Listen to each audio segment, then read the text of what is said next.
Hi, I'm Daniel Lucas, and welcome to Book 101. Book 101 is all about the books that I read for the last 40 years, and today I have my special guest.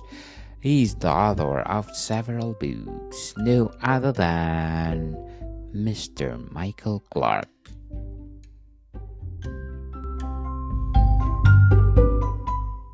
Mr. Michael. How are you? I'm good. And how about you? I'm good too. It's Friday.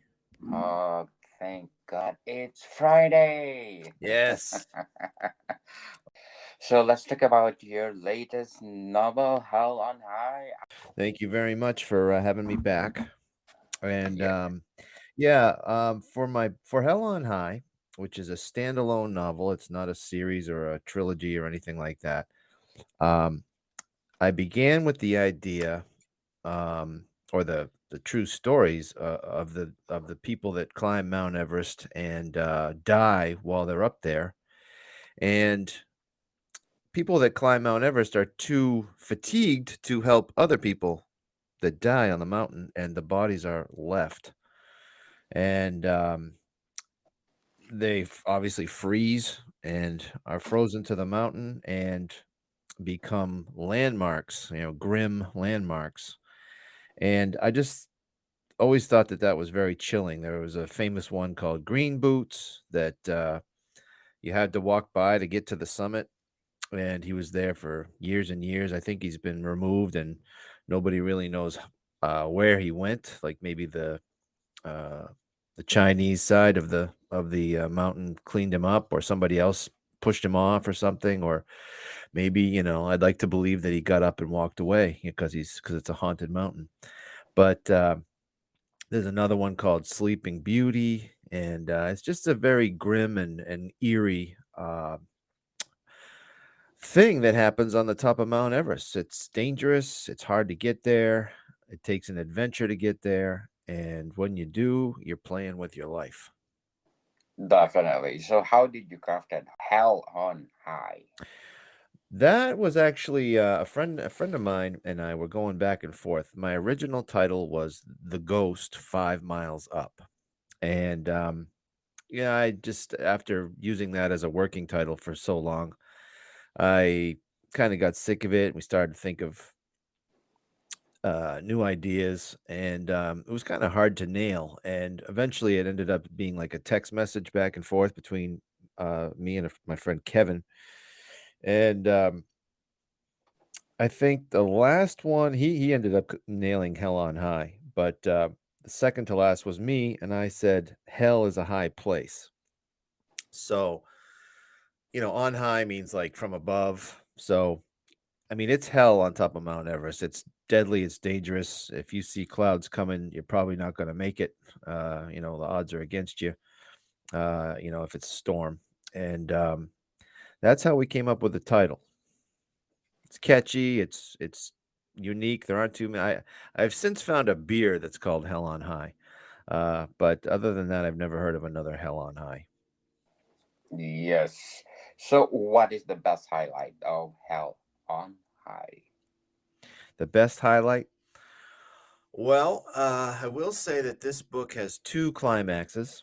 Um, there are two antagonists basically in this story, um, and one of them happens on the mountain, and one does not. But like I said, I started with the idea I want to write about these bodies on the top of the mountain, and then I also have a cousin-in-law who's from Brazil that was like, oh, there's a lot of black magic in Brazil, and some crazy stuff happens. So I was like, "Oh, okay. Well, how do I put these two things together? One's in, you know, Nepal, and one is in Brazil." And um, it took a while to work it out, but in the end, I realized that this is adventure horror. I mean, the whole story is an adventure. It begins in Brazil. Um, the antagonist, the main character, whose name is Juliana, Her friend goes missing. There's a killer in the area taking people, and and her friend goes missing, and then she discovers something that makes her realize that she has to flee Brazil immediately, and so she begins a with the help of her grandmother and some of her grandmother's money.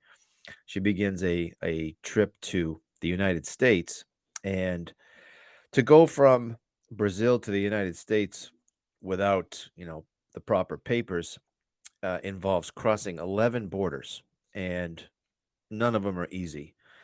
And there's one especially. I mean, you think that the U.S. Mexico border is tricky. The one between Colombia and Panama is a jungle, and this is a true thing too. That this part of the story is all based on true things that have happened to real people and are probably happening as I speak right now. This jungle in the Colombian and Panama uh, on the border is called the Darien Gap.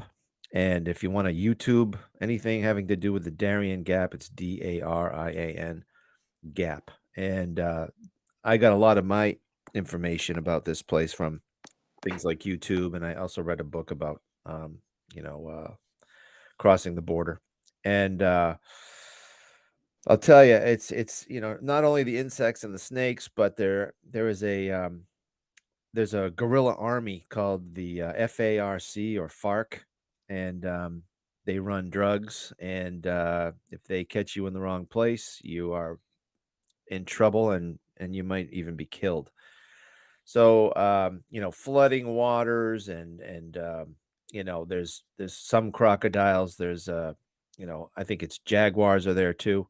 It's just a terrible place to be, and people risk their lives just to leave you know the bad place that they live in, and it's sad. So that part of the story is an adventure in itself. And then once Juliana makes it to the United States, she along the way she realized that she's a good hiker, and then when she gets to the United States, she realizes that in order to burn off steam, she enjoys not only hiking but doing some mountain climbing, and she ends up meeting a rich boy dentist that has some connections to real professional climbers and stuff like that. So he hooks her up. This story takes place in the 70s. Um, Hooks her up with like a wealthy businessman who realizes that she has so much talent climbing that she could become the first woman to climb Mount Everest. And he wants her to hold his corporate flag at the top of Mount Everest, and he'd get the recognition from that, and she would get money uh, in order to save her sister, who was still back in Brazil. She had to leave Brazil so fast that she had to leave her sister behind. So she's got to think about that, because she realizes she does some studying on Mount Everest, and she knows how dangerous it is. And if she dies on Mount Everest, then both sisters are probably dead. So there's a lot of things she's got to think about, and I mean, as I said, this is adventure, and it begins in Brazil. It's the immigration adventure, and then it's of course climbing Mount Everest. And you know, I didn't realize it was going to be that much of an adventure before I started writing. As I said, I was just kind of enamored with the way the bodies are left on the mountain, but I never realized it would cover 3 continents when it was said and done. Yes, and according to Michelle Loma, Michael has a very vivid imagination and an amazing writing style. His writing keeps you wanting more and makes it to where you don't want to put the book down. So, what are the elements of the stories that you make your readers glued to it? I've been told that people like my short chapters, and what I do before I start actually writing paragraphs is I make a thorough outline, and I try to have about 150 things to talk about, and those end up being approximately 150 chapters. Um, but in Hell on High, there's over 200. So it's not a particularly long book, but the book is pretty thick because the chapters are so short that there's a lot of white space where, let's say the chapter ends like a quarter of the way down the page, while the rest of the page is white.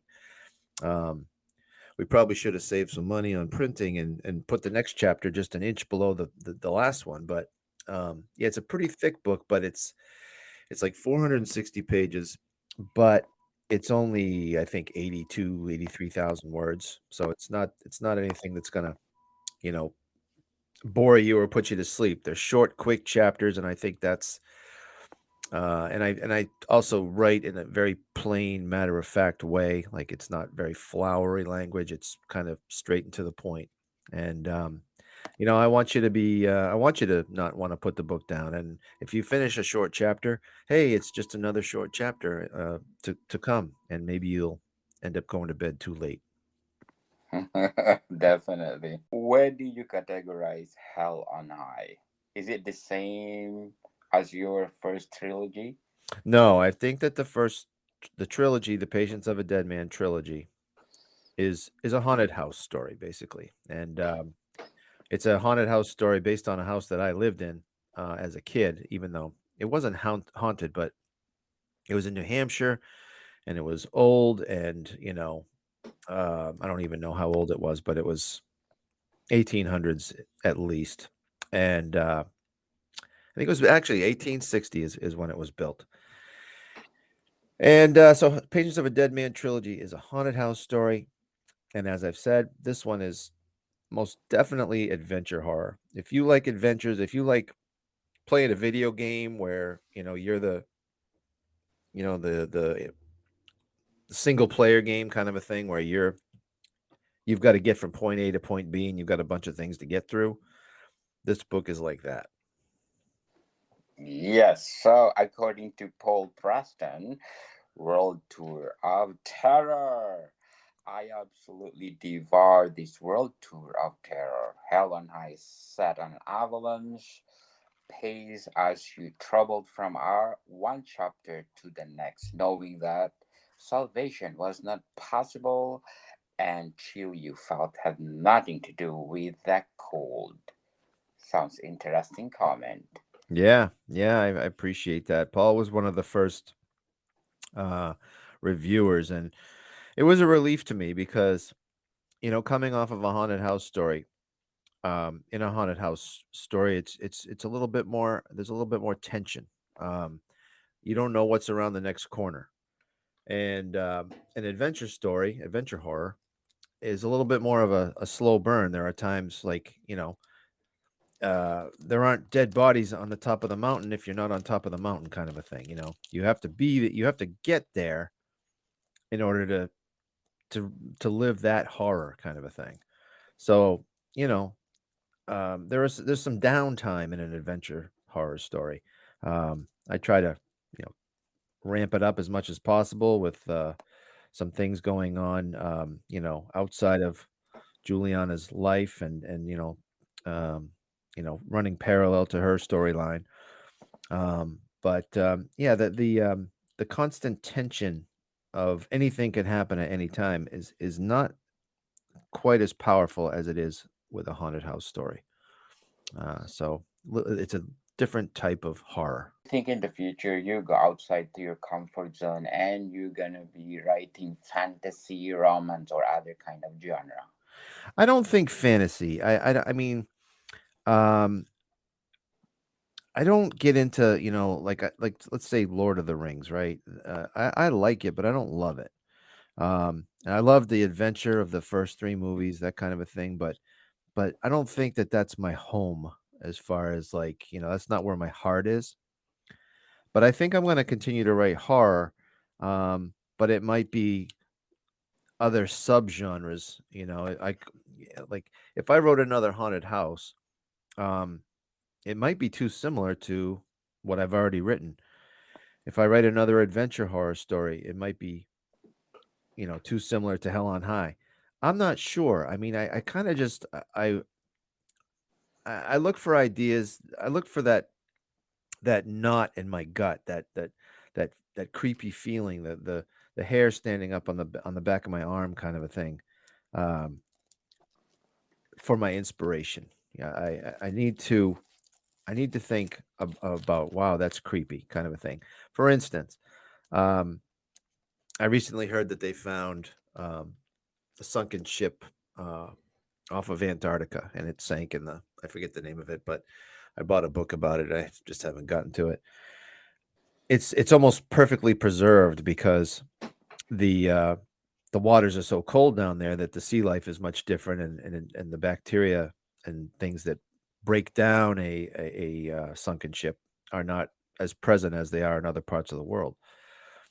And I don't have a story for that, but it made me think. It struck me funny, and it made me buy, the true story book about that boat, about that ship. It was frozen in ice, and then the crew had to abandon ship, and it was, eventually got crushed by the ice and sank. And then the crew went through hell to get out of there. But I wouldn't write that story because it's already happened and it's true. But it did, plant a seed in my head, and where, if that seed takes root, I don't know. But I look for things like that, little seeds of inspiration that will lead to a book someday. Mr. Michael, how do you refrain of being repetitive in your writing? Well, I don't write that much. I'm trying to write a book right now, and I'm telling you, life gets in the way. And I got dogs, I got family, and a job, and there's so much thinking that is away from my desk that I think I'd be bored if it was repetitive. If it was the same old thing, I just wouldn't be writing this book. So I mean, it's got to hold my attention, and if I've already been there and done that, I'm probably not going to do it. Um, I hope the ideas keep coming. Like you wonder about writer's block, and will the well run dry, and that kind of a thing. And only time will tell. But my books come out so slow. I mean, I think I'm on pace right now. The last book took forever because Hell on High took a while. It took about 3 years because I don't know. I consider it my second effort because the first three books was one story, and I wanted to get it right. But I'm halfway through another one now. I don't think it's going to take me 3 years. I'm hoping for a year.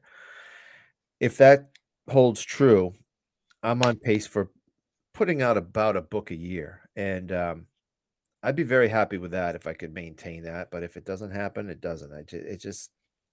It's gotta be an idea that, like I said, takes hold, that grabs hold of the soil, and you know starts to grow on its own, so that I don't lose interest. Yes. So, is it easy for you to name your characters? That's a good question. I still consider myself a new writer. I started in 20 um let's see, my first book came out in 2019. So I think I probably started in 2017. It took me a couple years to write the first one. And I got in the habit of like putting friends' names in the book and that kind of a thing. And almost to the point where uh you notice other people doing it, and maybe that's like a rookie thing to do. Full names, first and last kind of a thing. And you're dropping names where you don't really need to name a super minor character, but you do anyway because you know that person. So I think I might be like leaving that phase of my career where I feel the need to name drop. And I might do it more subtly where I just put a person's first name instead of first and last. And yeah, sometimes I just go and I Google names. I look for, like, I had to do a bunch of Brazilian names in Hell on High. And even though I've been to Brazil and I've got Brazilian family and all that stuff, I was looking for, other random Brazilian names that aren't in the family, and because I needed them. And I found myself just Googling top 10 Brazilian names, that kind of a thing. Interesting, Mr. Michael. So before we go on, I want to shout out to the people listening in the United States, most especially in the state of New Jersey. New Oh, Jersey. I used to live in New yes. Jersey. Oh wow, I have a lot of listeners over there in Piscataway. Yeah. I got 94% audience share. Clifton, Newark, Absecon, Newton, Jersey City, Egg Harbor, Sparta, North Bergen, East Orange, Wildwood, Elizabeth, Flemington, Howell Township, Springfield, Teaneck, Perth Amboy, Mount Laurel, Cranford, Clemton, Vineland or Vinland, Edison, Wayne, Lawrence, Mariton, Maristown, Marystown, Rumson, West Milford, Trenton, Mapleshade Township, Princeton, Montclair, okay, Roughway, Cedar Grove, and last but not the least, South Plainfield. Thank you so much, New Jersey, for supporting this podcast because this podcast is created to empower writers all over the world like Mr. Michael Clark. New Jersey. I didn't hear Maplewood in there, but that's where my mom's from. And I used to live in Scotch Plains, so more power to New Jersey. Yes, thank you so much. And according to W. Fenlon, a great read, solid work, and cracking read. Admirable and epic tale that zips along. Oh wow, I love those. Yeah. Crack, cracking read. How you Sounds define like that? a British person. I love that. They say cracking and stuff like that. That's cool. Yes, something like, oh, nice to read. Yes. Mr. Michael, what else you can say about Hell on High? Well, let me see here. All right, told you about the premise, and that she has a talent for hiking, and then she needs to save her sister. Um, yeah, I would say that I did a lot of Mount Everest research into this too. I've always been like fascinated with Everest. I've got, a big picture book on it, but I took a deep dive into things like I found an avalanche survivor, somebody that was skiing down a mountain and an avalanche caught up with them. And what happens to you if you get caught in an avalanche? Um, well, I found a survivor in a story online, and I used that information to put in the book. And I won't tell you what happens, but I mean, I was wondering, is it dark under the snow or is it light? And, are you upside down and backwards? And is it claustrophobic? But I will tell you this, like, I don't have any cell phones in my story because it happens in the 1970s. But this person found themselves, conscious under the snow, immobile.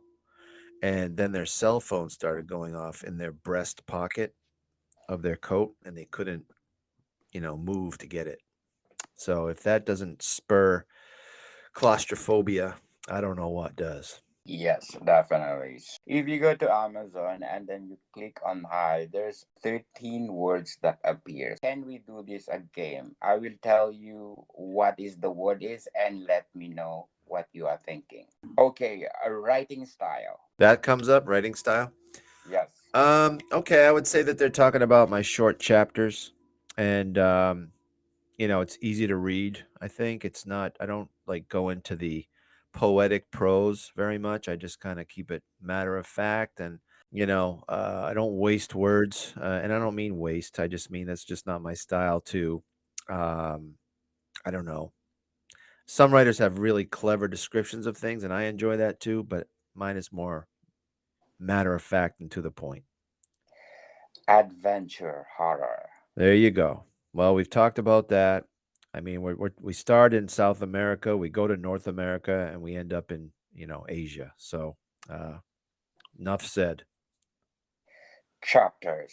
Short chapters. That's it, right there. Supernatural. Yes. Now we've talked about the horrific aspects of you know that are true to life. We've talked about dying on Everest and avalanches and immigration, through jungles, stuff like that. Well, I also mentioned that she leaves Brazil because my cousin told me that there was some funky black magic stuff down in Brazil. Well, the reason she leaves is because she finds something having to do with it's not voodoo, it's called macumba. Like voodoo is a I don't know if it is originates in like New Orleans or United States. I don't think so, but um, it's black magic in Brazil. It's macumba, and people practice it, and it's scary stuff. And I get into the like witches and black magic and that kind of thing. So she flees for that reason, and she also has kind of a Juliana has a kind of a ESP, and and she can refer to that to help her along her way. And yeah, there's not only the real life horrors of immigration and Everest and so forth, but there are dead bodies and ghosts and scary things. Yes. And Juliana. Julianne is my main character, my heroine, and she is not a weakling. She is tough. Highly recommended. Well, I think that speaks for itself, and I thank people for writing that. Definitely. Hi by Michael. What was that one? Hi by Michael. Hi by Michael. Yes. Hmm. That's one of the key words. Yes. Huh. I don't know. Maybe that's sounds like the algorithm screwed up or something. Wait, I I'm wasn't gonna. high when I wrote it. I'll tell you that. Oh, this is the said. They got your name and then on the hell on high. According to Emily C. Michael Clark, the devilishly talented author, has cleverly portrayed his hair-raising and sinister hell on high. So they put Michael High. Oh, nice! I like it. Okay. Okay, Clark book. Clark book. Well, it is a Clark book. Definitely. Yeah. Okay, and Hell on High, of course. Yep. Hell on high. I've heard people say it sounds like hell or high water. It kind of does, but it's shorter and rolls off the tongue better. Definitely. So before we go on, let's do the recap of your Patience of a Dead Man. Okay. Well, Patience of a Dead Man is 3 books. And basically, there's book one starts off, there's a man he runs a construction company, like a small construction company, and he gets divorced and his company is dissolved. His wife gets half of everything. He's got 2 little girls, and he lives in Massachusetts, and he decides to move out into the country, buy a house, and fix it up and sell it for profit, like flip a house, basically. And this also happens in the 70s. I choose the 70s for a lot of my stories because I think technology can interfere with horror. I think that just having a cell phone on you can you puts you in contact with safety, basically. And if you're kind of cut off from that, um, I like that a little bit better. So anyway, this guy Tim, he moves into the house, and his idea is to work 18-hour days until it's done. He doesn't have anybody to pay but himself, and he'll profit 100%. He puts all his money into it, and then he realizes that it's a big farm. It's 23 acres. It's got a pond, a field.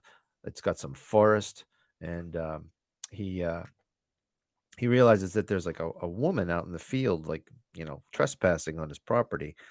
And he doesn't care about it at first, but then he realizes that she's kind of a problem. And then there's also like his first night in the house, he sees a little boy ghost in his house. And then he realizes, he runs, and then he realizes, well, I'm either gonna, I could die if I face these ghosts, or I could die a financial death if I abandon the house.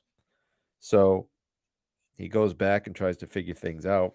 And in the meantime, he realizes that he still has to have his children over for visitation and not tell his wife, who lives to make his life miserable. So he's kind of got to juggle a lot of things. He can't tell anybody that he's got ghosts, or the girls won't be able to come over. The girls won't want to come over. He won't see his kids. And at the same time, he has the pressure of every dollar that he owns is tied up in this house. So that's the premise of book one. And during book one, we realize that this woman in the field is she's mean, and she's supernatural. So in book two, we go back into her life and how she became the evil that she is, and her name is Mildred. So half of book two, which is called Dead Woman Scorned, has to do with her backstory, and then the second half of the book is we're right back at it. She's still going after Tim in his house. Tim is having help from the real estate agent that sold it to him. Her name is Holly, and the two of them are tormented by Mildred. And then in book three, I don't want to spoil that. I won't say that, but it's more of the same, where the house starts to get some attention from television shows, and Tim wants them all out of the way. His daughters are involved, and then a stranger shows up out of nowhere, and he's got some supernatural abilities that might help Tim take care of his Mildred problem. So that is The Patience of a Dead Man. All three books in, I don't know, what did I say that in, 3-4 minutes? Yes, sounds interesting, people. But before we go on, I'm inviting you to listen to my other podcast, Geography 101. Is all about the places that I visited from Europe, North America, South America, Asia, and a lot more. And watch out for our first episode with Dylan West. So, Mr. Michael Clark, can you please invite our listeners to buy all your books? Listeners, please buy all of my books. Yeah. My books are The Patience of a Dead Man, Dead Woman Scorned, which is part 2 of that, and Anger is an Acid is part 3. They are all in one volume as well, in a book called The Patience of a Dead Man Complete. It's a big, thick, 3-pound doorstop size book. And that's you can buy all three, at a little bit of a discount rather than buying them separately. And my newest book is from Bridget's Gate Press. It's called Hell on High. It's adventure horror. And if you are at all interested in Mount Everest and the crazy things people do to try to get to the top and oftentimes lose their lives, then this book is for you. Yes, people, let's support Mr. Michael Clark, because if you support him, he will give his best and more books to come. Mr. Michael, thank you for your time. Thank you, Daniel. You've had me on a bunch of times. I appreciate that. Shout out to New Jersey and all the places that you are heard. And I appreciate your friendship. And let's do it again sometime when I have a new book. Definitely. Actually, United States is my second to my analytics. Number one, Canada. Number two, United States. United Kingdom in number three. Philippines, Spain, India.